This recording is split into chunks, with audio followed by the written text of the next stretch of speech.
Hello friends, आप देख रहे हैं आपका चैनल शेयर बाजार विद आयुष। और बात करेंगे दोस्तों इस वीडियो में विभोर स्टील ट्यूब्स आईपीओ की लिस्टिंग डे स्ट्रैटेजी के बारे में। कल कितने पर लिस्टिंग होने की एक्सपेक्टेशंस है, कितने पर ये आईपीओ लिस्ट हो सकता है, इसकी एक्सपेक्टेशंस है, ये हम दोस्तों समझने वाले हैं इस वीडियो के अंदर। हम ये भी समझेंगे दोस्तों इस वीडियो में कि क्या ये लिस्टिंग पर डबल हो सकता है, राइट। कितने ऊपर लिस्टिंग होगी, मतलब आपको सब कुछ पता चलेगा। लेकिन डेफिनेटली वीडियो उनके लिए भी इंपॉर्टेंट होना है जिनको नहीं मिला ये आईपीओ, राइट। तो उनके लिए भी हम समझेंगे कि उनको क्या करना चाहिए जिनको नहीं मिला आईपीओ। तो वीडियो को देखिएगा पूरा, क्योंकि काफ़ी इंपॉर्टेंट कंप्लीट वीडियो रहेगा। तो इसलिए पूरा देखना इस वीडियो को, काफ़ी इंपॉर्टेंट है। सो फ्रेंड्स, कल विभोर स्टील ट्यूब्स आईपीओ की लिस्टिंग होने वाली है। सबसे पहले तो जिनको भी अलॉटमेंट आया उन सबको वेरी वेरी कॉन्ग्रेचुलेशन, क्योंकि आप वो खुश नसीब है जिनको ये इशू मिला है, क्योंकि काफ़ी मुश्किल से ये इशू मिला। और डेफिनेटली अगर आपको मिला तो सबसे पहले कॉन्ग्रेचुलेशन। याद रखिएगा दोस्तों, आपको एक शेयर मिला है कितना, 151 रुपीज़ की प्राइस विन पे। टोटल कितने शेयर्स मिले हैं, 99 शेयर्स, राइट। अब वो आपके मल्टीपल पर है, मतलब आपने कौन सी कैटेगरी में लगाया। अगर आपने एच में लगाया तो आपको ऑब्वियस ही बात है ज़्यादा शेयर्स मिलते हुए नजर आएंगे। रिटेल में लगाया तो आपको 99 शेयर्स मिलते हुए नजर आएंगे, नहीं एक लॉट मिलता हुआ नजर आया होगा 99 शेयर्स का। 151 रुपये का ये शेयर है। और कितने शेयर्स है, 99 शेयर्स। अब इशू का साइज दोस्तों क्योंकि काफ़ी छोटा था, तो इस बात का ध्यान रखिएगा, कल इसकी जो लिस्टिंग होगी वो टी कैटेगरी में होगी। टी कैटेगरी का मतलब क्या होता है, टी कैटेगरी का मतलब ये होता है दोस्तों कि कल ये लिस्टिंग के बाद मान लीजिए ये लिस्ट हो जाता है फॉर एग्जाम्पल 50% ऊपर, तो उसके बाद ये बस 5% ही ऊपर जा सकता है और 5% ही नीचे जा सकता है। यानी जो इसकी कल की लिमिट होने वाली है, सर्किट लिमिट, वो सिर्फ 5% की रहेगी, क्योंकि ये टी कैटेगरी का शेयर है। टी कैटेगरी के शेयर्स कुछ दिनों तक रहते हैं, उसके बाद दोस्तों उनको वापस से नॉर्मल सीरीज में डाल दिया जाता है। बट शुरुआती दिनों में ये कौन सी कैटेगरी में रहेंगे, टी कैटेगरी में रहेंगे, जिसकी लिमिट कितनी होने वाली है, ओनली 5%। इस बात का आपको ध्यान रखना है। अब दोस्तों जब भी लिस्टिंग होती है तो मैं आपको हमेशा एक बात कहता हूँ कि आपको देखना रहता है सब्सक्रिप्शन कितना आया था उस इशू में, कितना पैसा उस इशू में निकल कर आया था। तो इस इशू को मैसिव सब्सक्रिप्शन रिसीव हुआ था, लेकिन इसमें क्यूआईबी कैटेगरी ने कुल मिला के 191 टाइम सब्सक्राइब किया था। यानी कि जो क्यूआईबी पोर्शन था वो काफ़ी ठीक सब्सक्राइब हुआ था। बहुत दमदार तो सब्सक्रिप्शन में नहीं कहूँगा, क्योंकि याद रखिएगा इशू का साइज छोटा था और उसके बावजूद 191 टाइम सब्सक्राइब होता है। इसका मतलब ये कि क्यूआईबीज ने कुल मिला के मात्र 2000 करोड़ इस इशू में डाले, 2745 करोड़ के आसपास जो है वो इस इशू में डाले। लेकिन एचएनआई कैटेगरी काफ़ी ज़्यादा सब्सक्राइब हुई और रिटेल कैटेगरी काफ़ी ज़्यादा सब्सक्राइब हुई। मुझे ये लगता है कि दोस्तों कल क्यूआईबी का पैसा आए ना आए, हो सकता है कि यहाँ पर जो रिटेल है और एचएनआई है वो पैसा डालने की कोशिश करे। वैसे मैं हमेशा कहता हूँ कि क्यूआईबी का पैसा बहुत इंपॉर्टेंट होता है, लेकिन जिस तरीके से दोस्तों इस इशू में सब्सक्रिप्शन निकल कर आया था, रिटेल और एचएनआई डेफिनेटली इस इशू में पैसा डालने के लिए जा सकते हैं। इस तरह की मेरी एक्सपेक्टेशंस है। बट ज़रूर अगर क्यूआईबी भी डालते तो कोई बहुत बड़ी हैरानी वाली बात नहीं होगी, बिकॉज इस इशू में इस प्रकार का सब्सक्रिप्शन है। और सब्सक्रिप्शन के बाद अगर कुछ बाइंग नहीं आती है तो ये अपने आप में काफ़ी चौंकाने वाली बात होगी। क्यों? बिकॉज इतना पैसा आने का मतलब ये है कि उनको काफ़ी ज़्यादा वैल्यू दिख रही है इस इशू में। इसीलिए फिर पैसा जो है वो डेफिनेटली लिस्टिंग के बाद भी डालना चाहिए रिटेलर्स को और एचएनआई को। स्पेसिफिकली मैं बात कर रहा हूँ यहाँ पर एचएनआई की और क्यूआईबी की, राइट। तो पैसा आना चाहिए, मेरी एक्सपेक्टेशंस ये है, बिकॉज सब्सक्रिप्शन काफ़ी अच्छा आया था।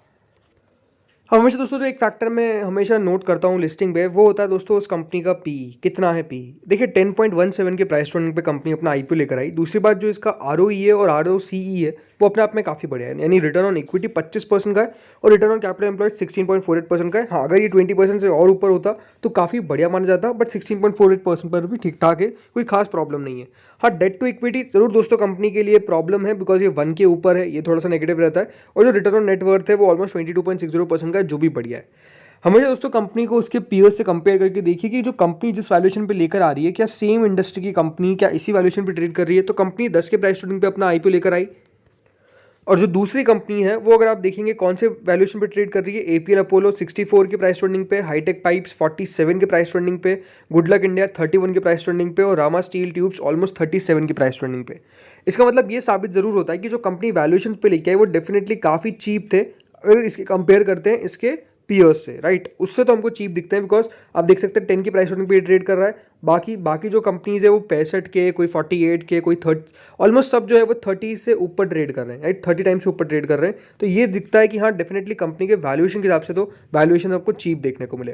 लेकिन होता क्या ना, एक बात यहाँ पर आपको हमेशा ध्यान में रखनी है, जो भी छोटा इशू होता है, राइट, जो स्मॉल इशू होता है, उसमें एक नेगेटिव बात यही होती है कि उस इशू को कहीं भी लेकर जाया जा सकता है, राइट। हमारे एक्सपेक्टेशन से बहुत ऊपर भी और हमारे एक्सपेक्टेशन से नीचे भी।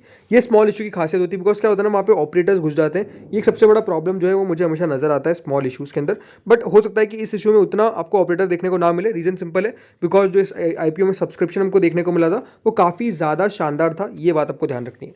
तो ये तो देखिए सबसे पहली बात तो दो चीज़ें क्लियर हो गई आपको, एक तो था सब्सक्रिप्शन, दूसरी बात वैल्यूएशन।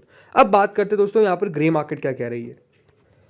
सो ग्रे मार्केट के हिसाब से दोस्तों ये जो इशू है वो ऑलमोस्ट 92.72% ऊपर लिस्ट होना चाहिए, इस प्रकार की एक्सपेक्टेशंस मार्केट की है। किसकी है? ग्रे मार्केट की है।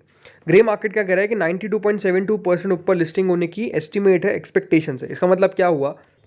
इसका मतलब ये है कि आपको पर लॉट 13,860 रुपये का मुनाफा जो है वो होने की एक्सपेक्टेशन है अकॉर्डिंग टू ग्रे मार्केट। इतना ग्रे मार्केट कह रहा है 13,860 रुपये दोस्तों आपके बन जाएंगे एक लॉट के ऊपर, इस प्रकार की एक्सपेक्टेशन है किसकी? ग्रे मार्केट की। बट हमेशा मैं आपको एक बात कहता हूँ कि ग्रे मार्केट एक्यूरेट नहीं है, ग्रे मार्केट इंडिकेट कर रही है। ग्रे मार्केट इंडिकेट क्या कर रही है कि इसकी लिस्टिंग तो सुपर होगी, इस प्रकार का फुल चांस है। अब कहाँ पे लिस्टिंग हो सकती है मेरे एस्टिमेट के हिसाब से, ये आपको मैं बता देता हूँ। तो फ्रेंड्स मेरे हिसाब से लिस्टिंग कहाँ पर होगी? मेरे हिसाब से देखिए सबसे पहली बात तो आपके पास कुल मिला के 99 शेयर्स है, राइट? कितने की प्राइस पर?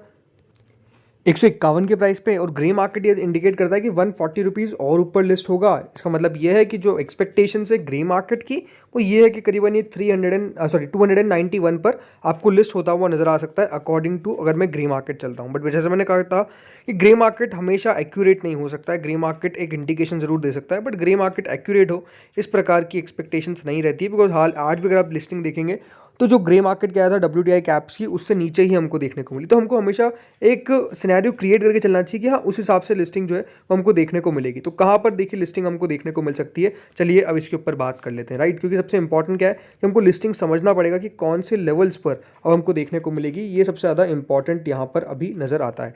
सो मेरे हिसाब से दोस्तों जो लिस्टिंग है वो कहाँ पर होगी? लिस्टिंग देखिए इसकी होनी चाहिए अराउंड 270 से लगाकर कहाँ तक 310 रुपीज़ के बीच में। जी हाँ, 270 से 310 रुपये के बीच में ये कहीं जाकर लिस्ट होगा, इस प्रकार की मेरी एक्सपेक्टेशन है। इसका मतलब क्या हुआ? इसका मतलब ये हुआ कि दोस्तों जो आपको पर लॉट मुनाफा है, मुनाफा जो है वो करीबन आपको 11,781 से लगाकर ऑलमोस्ट 15,741 रुपीज़, यानी मोर देन 100% भी होने की एक्सपेक्टेशन है। 270 सबसे लोअर मेरा बैंड है। इसका मतलब ये कि 270 से नीचे तो लिस्टिंग नहीं होगी, इस प्रकार की मेरी पूरी एक्सपेक्टेशन है। क्यों? देखिए रीज़न सिंपल है इस इशू को लेकर। एक तो सबसे बड़ी बात वैल्यूएशन इसकी चीप थी, इसीलिए लिस्टिंग अच्छी होनी चाहिए। दूसरी बात सब्सक्रिप्शन काफ़ी मैसिव था, इसीलिए अच्छी लिस्टिंग होनी चाहिए। ये दो सबसे बड़े कारण है। तीसरी बात बाजार भी काफ़ी बढ़िया कर रहा है। हाँ, ये आपको होप करके चलना है बस कि कल बाजार में हमको बड़ी गिरावट देखने को ना मिले शुरुआत में। बिकॉज अगर बाजार में गिरावट होती है तो फिर थोड़ी बहुत लिस्टिंग खराब हो सकती है। खराब इन द सेंस कि हाँ जो एक्सपेक्टेशन है उसे थोड़ा बहुत नीचे हो सकता है कि हो जाए, बट मेरे से बाजार में इतना कुछ खास प्रेशर देखने को नहीं मिलना चाहिए, इस प्रकार की मेरी एक्सपेक्टेशन है। इसलिए 11,781 से करीबन 15,741 रुपीज़ तक का जो मुनाफा है वो होने की एक्सपेक्टेशन मैं यहाँ पे पूरा तरीके से करके चल रहा हूँ। अब इंपॉर्टेंट क्वेश्चन ये आता है कि इसके बाद करना क्या चीज़। सिंपल सी बात है, देखिए आपने कौन से विजन से लगाया था। अगर आपने सिर्फ लगाया था कि मुझे लिस्टिंग गेन होना चाहिए और मैं लिस्टिंग गेन होकर निकल जाऊंगा तो देखिए आपको निकल जाना चाहिए।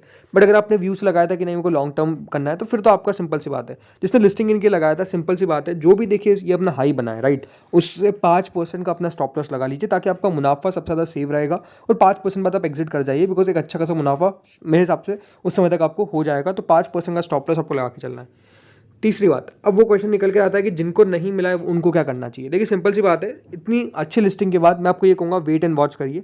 हो सकता है कि कभी लिस्टिंग के बाद आपको अपर सर्किट मार दे या फिर हो सकता है कि लिस्टिंग के बाद लोअर सर्किट मार दे। तो इसलिए बेटर क्या है कि थोड़ा सा वेट करना चाहिए। एटलीस्ट एक बार कंपनी के एक क्वार्टर के नंबर आने दीजिए, उसके बाद जाके खरीदारी करिएगा। बिकॉज एक तो ये बात इंपॉर्टेंट है कि लिस्टिंग बहुत अच्छी हुई है तो उसके बाद कितना और चल सकता है उस पर एक डाउट रहता है। ज़रूरी नहीं कि नहीं चल सकता, काफ़ी हो सकता है कि और डबल भी हो जाए।